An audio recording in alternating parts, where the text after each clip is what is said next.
Hey guys, it's Rod with Civil Advantage Firearms Training. I wanted to make an update to the CZ858 and Swiss Arms Rifle reclassification situation because I did get some information from the Canadian Firearms Center today. It's from my CFO's office, so that's in British Columbia. Again, every province does their own thing, which is a problem in itself. But nonetheless, here's the information from my CFO. I'm copying it all in the description box. Before I even get into it, I'm going to say, if you're going to take your CZ858 or your Swiss Arms rifle out, take the time just to grab that text from the description box, cut and paste it onto a paper, print it out, and keep it with you. Just so law enforcement, should they stop you and go, oh, these are prohibited, we're going to throw you in jail forever, you can be like, oh, Amnesty, and here's a copy of it so you don't get your rifle seized. Anyways, and don't forget Amnesties are for criminals. But I get to stay out of jail, Amnesty. So anyway, here it is. You almost can't take it seriously, although it's definitely not a laughing matter. All right, so here we are. How does the amnesty work? Basically, I'm going to paraphrase a lot of this in the interest of time.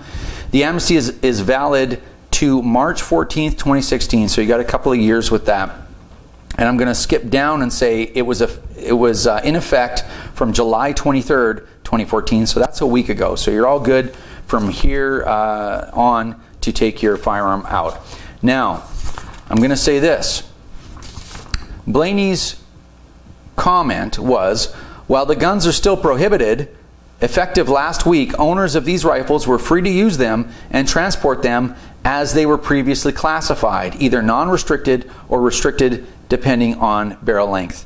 The amnesty doesn't reflect that. So the reason why I want to make this video, I want you guys to be careful. The amnesty doesn't say that. And if you think for 1 second that because there's a little discrepancy between what the minister said and what the amnesty's text reads, don't think that they won't put you in jail for 3 years. That's how it works. They'd be more than happy to do that to you. So we need to stay on the safe side, stay on the white side of the gray area. So that's what I wanted to make sure that we all knew. So if you look down the document, again, it's all in the description box. If you look at question 2, what can I do with this gun now, basically, look at point E, which is use the firearm in target practice or at a target shooting competition under the auspices of an approved shooting club or shooting range and transport it for this purpose. So, and I'm going to paraphrase again, you do not need an authorization to transport if it was previously unrestricted. So what does that mean? It means that you can't take it out to the bush. You can't go hunting with it. You can't shoot cans out in the forest, wherever. You just can't do it. That's still been taken from you. You can only take it to the shooting range. Now, if you want to test that theory and go out in the bush and then have someone call the police on you, let me know how that works out. Don't use your only one phone call to call me and let me know how it works. But if I were you, just accept the fact for now that we can take these guns to the range.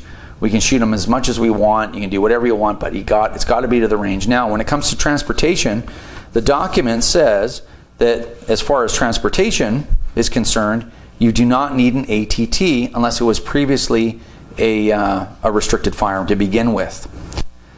Now, it also implies that you can transport it the same way that you did a non-restricted. And here again, I'm just going to recommend that you guys be careful. I'm basically telling you what I'm going to do. You guys can do whatever you want, right? So I'm not going to get into it in the comments about minimum legal requirements. I'm going to treat my gun like it's restricted because the transportation requirements for restricted and prohibited are the same, and then I should be totally fine. I'm only going to shoot it on the range for now, and it's going to be unloaded, secure locking device in a locked box. For me, it's not a big deal for now because I usually take ARs and pistols to the range, so I have secure locking device on firearms, and I have lockable cases anyway. So at least right now I can shoot my gun. Is that everything we needed? No. Is that everything we want? Absolutely not. It's ridiculous. The whole thing is ridiculous, right? But it's something, and now you can actually leave your house and go enjoy your rifle to some degree. I know maybe some of you guys out there don't have gun club memberships, and it's a pain, but I think it's temporary. Let me also read you a little bit of this in Q1, answer 1 actually. And the amnesty, and this is kind of interesting, the amnesty, it is intended to protect individuals and businesses from criminal sanctions while the government takes the necessary steps to allow affected parties to continue use, and transport their affected firearms. So it implies that the government is actively pursuing more remedies, and this isn't it. I really hope so, and I'll be looking forward to see what that is. So hopefully this is clear. The text is right there. Read it for yourself. Don't take my word for it.